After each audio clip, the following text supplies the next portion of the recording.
Hey everybody, it's Peter, and this is the Can-Am Renegade XXC 1000R. This thing is an absolute beast of a play machine that is slightly capable of work, so you might be able to justify it to someone in your life if you have to justify it. But this thing's absolutely amazing, and in this review, we're gonna go over this in detail, bit by bit by bit, and help you decide if it's right for you. So if you have questions about this exact video is coming because you guys commented that you wanted to see a video on this because you wanted to see some of the in-depth stuff that I usually do.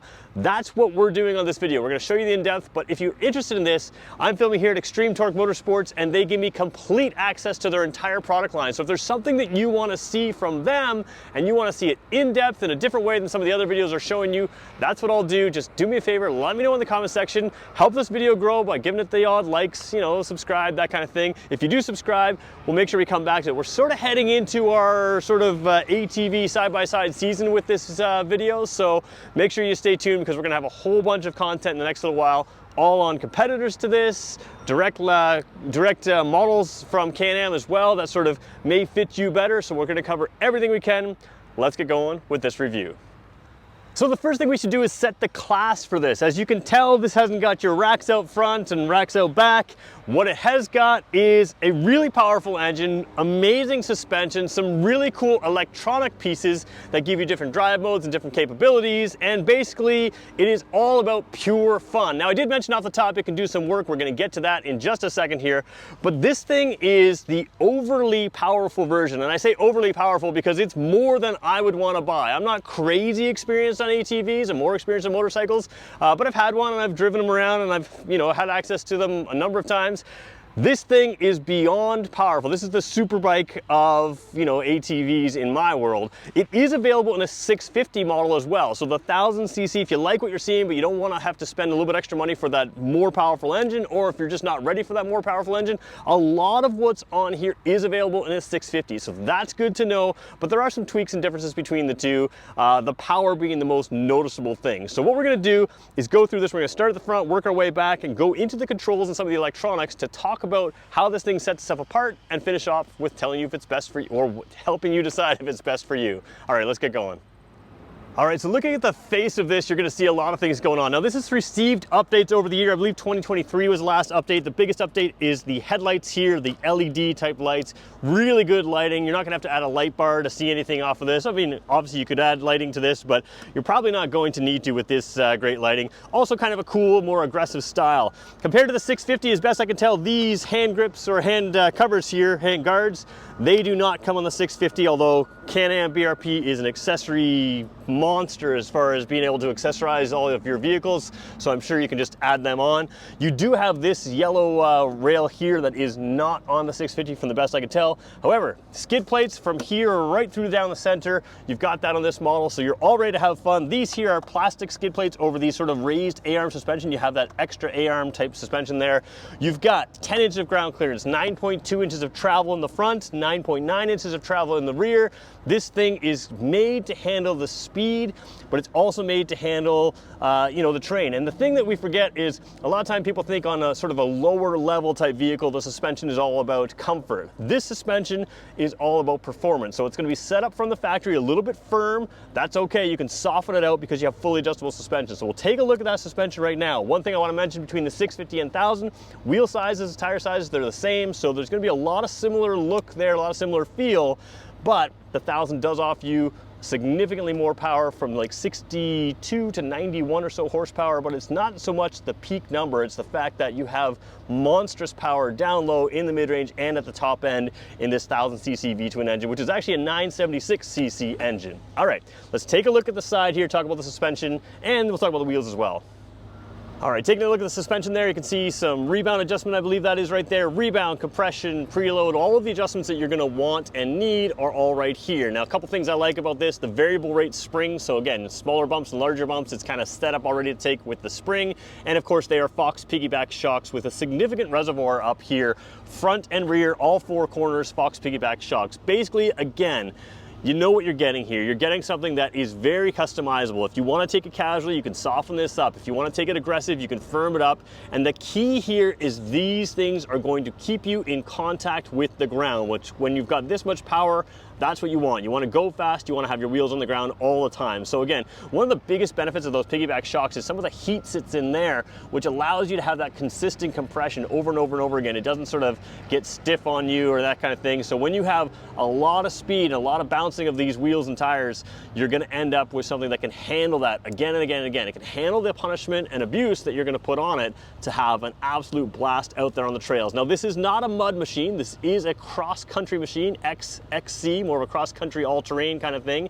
There is a mud version of this, but this one to me is exactly what I would want. I love the sort of all-purpose, all-terrain type thing. We're going to talk about these tires right now. So staying here at the front wheel, you have cool looking black aluminum rims or 12-inch rims, and you've got a little bit more of a rounded tire. There's arguments about what's better for rounded or square. I like kind of the rounded. It kind of gives me the maneuverability and sporty kind of feel that I think is good, but other people go with the square, and you can battle it all day long. This is what this comes with.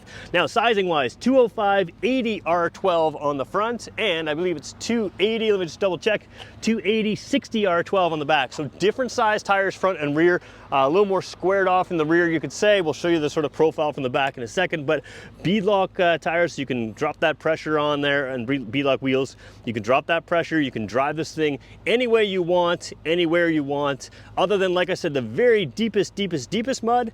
You've got other options within the Can-Am lineup. The other thing to consider here is that if you're not purely going out for fun, there are also other options in the Can-Am lineup. This thing is about power, speed, and fun, and we'll talk about that work thing in just one second. Very briefly staying with that front wheel here, you want to see the huge clearance there, so you can really get into stuff and not get bogged down with you know, both the wheel travel as well as the mud and everything else you're going to be flying up there. You've got protection here on the driver, not the best angle to show you the protection, but you do have a lot of open space there, a lot of approach angle there, everything you would need to go anywhere you want to go. All right, I'm filming here off a weird angle, and it actually doesn't show great on camera. These are pretty wide tires. They look fairly narrow on the camera. I don't know if that'll look the same when you see it on your screen, but just want to show the difference here of the little bit more square, still rounded, but squared off tire compared to the round tire there. Just one of those differences to get. So again, you've got a lot of that rear wheel putting it down. Now, I think this drives best in 4x4, four-wheel drive. I think the front end hooks and grips, and that's part of what makes it fun with all that power.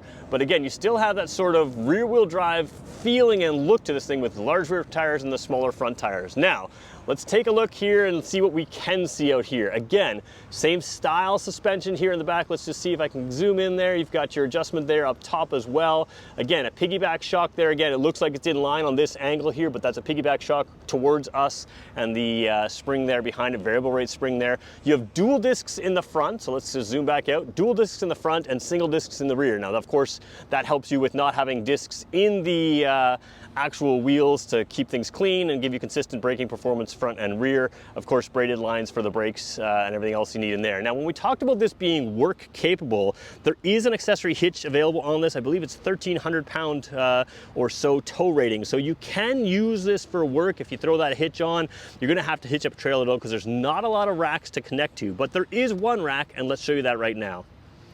All right, so I have the camera on wide angle for a second just to show you where we're filming here, but basically behind the seat, straight up from where we were, we're just gonna come in a little bit here, and you have your typical BRP stuff. They've got a way to mount everything that you would wanna mount here. So you've got easy accessibility to these little clips, and of course BRP will fill you with accessories to take along what you need, whether it's just your lunch and other stuff or whatever you need. There's lots of accessories you can put on here, or even just use this as a tie down to take a little something extra behind the seat, out of the way of the riding, centered on the vehicle. And again, when you're in a sport vehicle, you want a lot of centered weight, center of gravity matters and that kind of thing, so you're not going to throw anything off. That's where they're keeping things real tight here. So again, you don't have the huge utility rack that you would get in an Outlander here on the Renegade, but you do have some ability to take some things. Now, the other thing I want to show you is seating position, because this one is surprisingly compact. So let me show you that right now.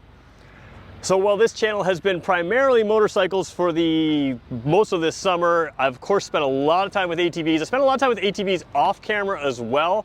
So putting them back on camera this fall, maybe you forget that I've seen a lot of these, and I think the majority of the ones I sit on are either two passenger or two passenger capable, but they certainly feel more boxy, more large than this. The seating position on this one is actually really, really good. So again, you've got your nice steel cleats in there, good grip there, enough room to move your feet around, but not a ton. You want to kind of stay on the pegs in there. Not a two-person seat. It does have a little embossed symbol in there saying not a two-person seat, but very comfortable seat. So again, the seat being nice and cushy is nice on a cross-country machine, because as you're bouncing along, the suspension's going to take some abuse, but you're going to be bouncing along because it's going to be really uneven, and the faster you go, you know, the more you're going to feel those things. So having a nice soft seat really makes a difference on being able to go out for a long time. The other thing that's nice for me, I'm about 6 feet tall here. The brake is in a nice position here, but the handlebars are in good position as well. But if they weren't, it's just an aluminum handlebar here that you could swap out and have a different position. So whether that's through BRP, I haven't even checked their accessories, but I just assume they have it because BRP is so good with their accessories. But aftermarket as well. If it wasn't exactly where you wanted to be, exactly where you felt you had control over this thing, if you want it taller because you're always standing or something like that, you have the ability to swap that out, and it doesn't interfere with your gauge cluster because your gauge cluster is in front of the handlebar there. So seating position is very good. I really feel like I can position my body anywhere I need on this thing and feel control. It doesn't feel big out in front of me, maybe because it doesn't have that rack, maybe because it dips down, so your visibility to exactly where your wheels are going is fantastic. But even the size here, it just feels more compact. Now, it's not a super lightweight machine. It's got that 1000cc engine. It's going to be a little bit weighty, but you know, this hides its weight with the great suspension and with the great power, and certainly the feel of it, the sizing of it, feels very good. So we're going to move into showing you some of the dash now, and some of the components in there, including some of the electronic controls. All right, we're fully wide angle again. We're going to zoom all the way in. Again, we're just trying to show you where we are on the unit, and this here is the key. Now, if you've seen me driving Rikers around this summer, some of my Riker videos, you'll see, if I can get this in focus, maybe just come out a little bit here. I'll bring it a little closer. There we go. You can see that this is a weird looking key. This is their digital encoded security system key, DESS key. I believe this can be programmed to work multiple vehicles. I'll have to double check on that. I could be wrong on that, but that's what I've been told at one point. So you could plug this into your Riker, you could plug this into your Renegade, and actually keep the same key if you wanted to. I believe. We'll have to double check that. But anyways, this is very simple. What it does is there's a little knob right here. You plug it in there, and that's essentially your key. It's an electronic piece there, which I think is kind of cool. So again, it is much more secure than it might look or appear on camera. Some people ask, is that going to fall off? It's not going to fall off. You're going to have to knock that thing so hard. It pulls off nicely, but it's not something that knocks off easily. So taking a look at a couple little things before we go too far, I just want to show you that the handguards here, some handguards, they don't even come back with the piece right here, and a lot of times that's a plastic piece. This is a, if it is plastic, maybe it is plastic, but it is a super solid plastic piece. I thought it was metal just by the look and feel of it, but it's possible it is a resin of some sort, but it is a super solid piece, so your hands are going to be well protected on this from any brush, anything coming around. Let's try to get a view of the dash now, and then we're going to go and show you the controls as well. All right, I am free-handing this, which I don't like to do. I usually use a steady cam, but I'm gonna try to freehand this and try to clean it up in editing to keep it nice and smooth. So forgive a little bit of shake on here, but a lot of people have asked, with that style key down there, you don't turn it to turn the vehicle on, so how do you do that? Well, I'm assuming I have to put my foot on the brake, so that's what I'm doing right now. I haven't tried it without. I'm gonna just sort of kill the parking brake there. You can sort of see that lever came back. And then all I do is make sure the kill switch isn't on, and then I hit the start switch up, and we've started it up. So you can hear this thing does not rev like crazy. We're gonna zoom in a little bit here. So it's the performance key that I've got here, 1250 or so RPM. I'm probably gonna turn this off just to film. So you know what, let's just do that right now. Let's see if we can sort of keep this thing going and keep the dash on. So there are a lot of pieces and parts in here, and we're gonna try to cycle through some of them, including this ITC button. Now, can we do that stuff? All right, let's see if we can do this correctly. I may have to start it back up again and may have to switch the angle of the shadows here, but let's get to that in 1 second.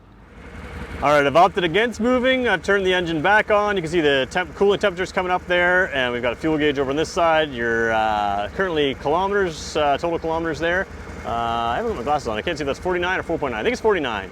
All right, revs down low. So what I want to do is just change the mode here. We're going to hit the ITC button over here. so we're gonna hit that for a second. Drive modes are pretty common. We're just gonna switch into sport mode for a second here, if I can do that correctly. I'm turning it with the wrong hand, maybe the wrong way. There we go. Sport mode is now on. So you can see beside the gear indicator, the park gear indicator, we have the sport mode on there. Really what I'm interested in though is the uniqueness of this is the IEB. Now you can see it's shaking around a little bit. That's more it shaking than my camera hand. That is the piece that's interesting to me. That is a trigger button. So now IEB is medium, IEB is minimum, and IEB is maximum.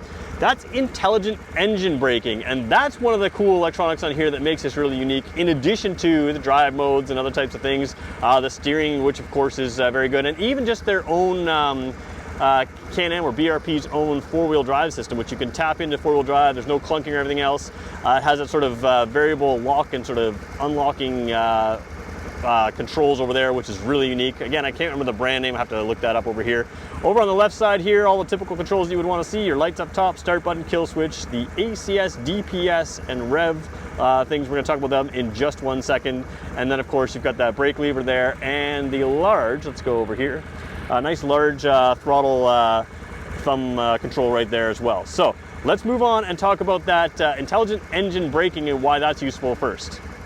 So the intelligent engine braking, to me, as someone who spent a lot of time with EVs, is similar to certain EVs that have a variable regenerative braking. What this does, again, not an EV thing at all, but what it does is it varies the level of engine braking you're going to have when you're traveling on this thing. Now, if you think about that for a second, if you are going downhill, like a long, steep decline, you're going to want it on the maximum level of engine braking. As the vehicle's leaned forward, you want to have the engine braking keeping you in control, but you can switch it with the right side trigger to go to medium or minimum. Now, why would you want to go to minimum? Well, sometimes when you're driving along and you let off the throttle, you don't want to have that sharp dive into, especially on a sport machine like this, where you're going along at a clip, a good pace, and all of a sudden you realize some of those whoops or bumps ahead of you are actually deeper than you thought. So when you have the minimum set, you can release that throttle in a hurry, and you're not going to have that front end dive. You're not going to absorb the front suspension just with the dive of engine braking. You're going to be able to keep that front suspension light. That's a B flying around my hand. But you're going to keep that front suspension light as you release the throttle and kind of coast through those areas. So it saves you from having that front dive in the suspension when you're going high speeds, and just having minimal engine braking and controlling all the braking with your brakes. But then again, flip side, if you don't want to have to use only your brakes, you can do the maximum going down the steep hills, and the medium's going to set it in between just to give you an extra option. And what I love about it is it's not like it's a setting in the menu. You hit the trigger as you're going, and it will adjust it as you're going. So you can adapt it to not just your ride, but the specific part of your ride that you're going through. Great feature to have, something that makes a lot of sense, and it's going to help you go faster, and more importantly, be more in control when you are going fast, which again, this thing's built to go fast. After quickly reviewing my notes, I realized I should have spent more time talking about drive modes. 3 drive modes: work, standard, and sport. Now we threw it in the sport mode, but the work mode, again, this doesn't seem like a work machine. We talked about the hitch that you can put on the back. We also should have mentioned that you can put a winch on the front from BRP. While we're talking about the front here, this grill is actually removable, quick release removable, so you can rinse out the radiator even better. So a couple little nice things for the work and play thing. But you can put a winch on, you can put the hitch on, and again, there you go. You have a little bit more work capability and a little bit more off-road capability with that winch as well. So a lot of people are going to use that work for sort of that slower kind of easy throttle response. The standard's going to give you that standard throttle response, kind of that smooth throughout the whole rev range. The sport mode's going to make it jumpy on initial throttle, so it's going to make it real aggressive, real fun. Most people are not going to want to drive around in that with this much power. You're going to want to be an experienced rider to drive around regularly with that sport mode on there, but I think it's there for you to use when you want. Most people are going to find the standard mode to be just perfect for doing this. We should also talk about the dynamic power steering, so a lot of that is sort of unique, and that Visco lock front locking differential was the name I was looking for. So let's talk about who this is for and who it's not for.